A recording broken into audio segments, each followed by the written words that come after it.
So, this is what I do when my jobs go off.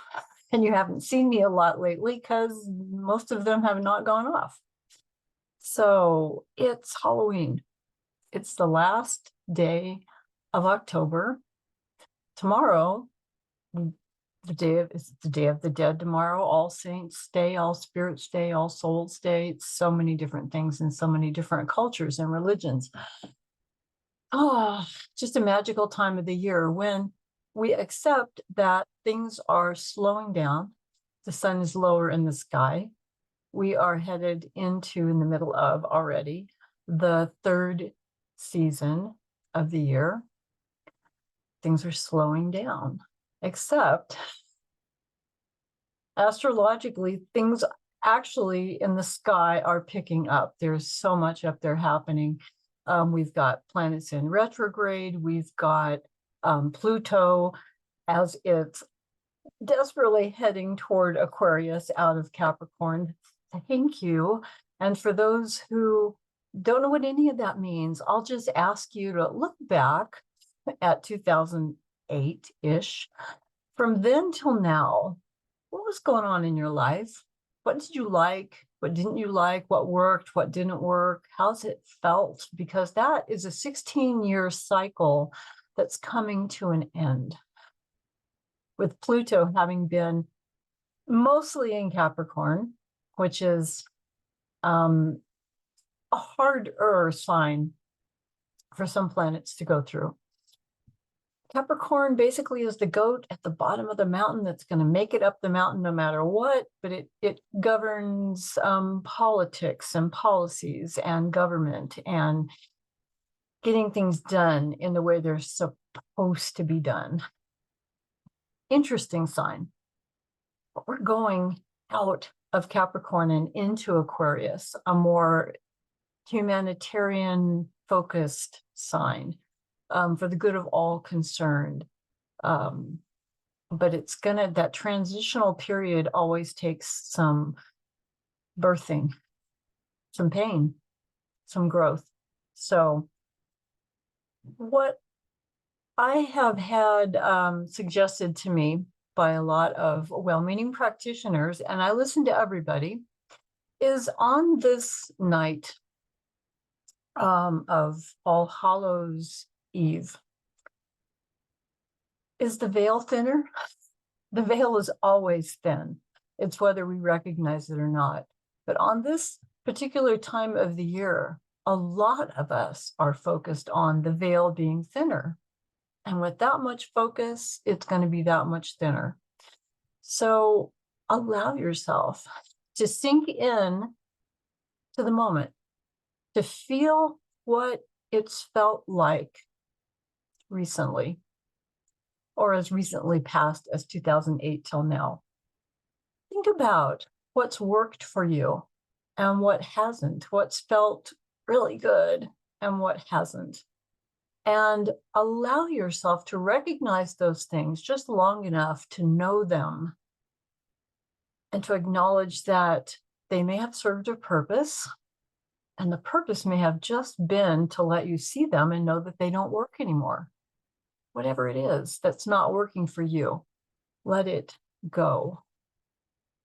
If you have some sage, if you have some Palosanto, I just have Palosanto here today, I'm going to suggest that you go through a beautiful mental, spiritual, emotional ritual of just burning the sacred plants that we have. The sage will help the vibrations around you to quell anything that's negative. Palosanto, on the other hand, does that, and it also doubles down on bringing in the positive.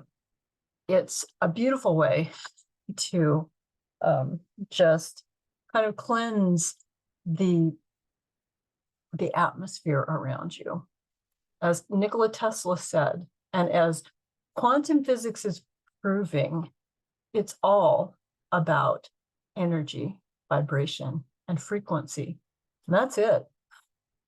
There was a religion I was curious about probably about 30 years ago, called Eckankar. And its moniker was that it was the religion of light and sound, that all there was is light and sound.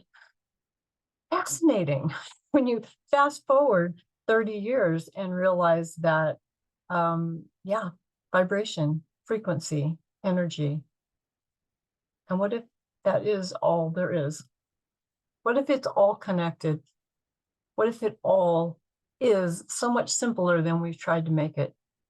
What if we are source and source is us, and all of it just is?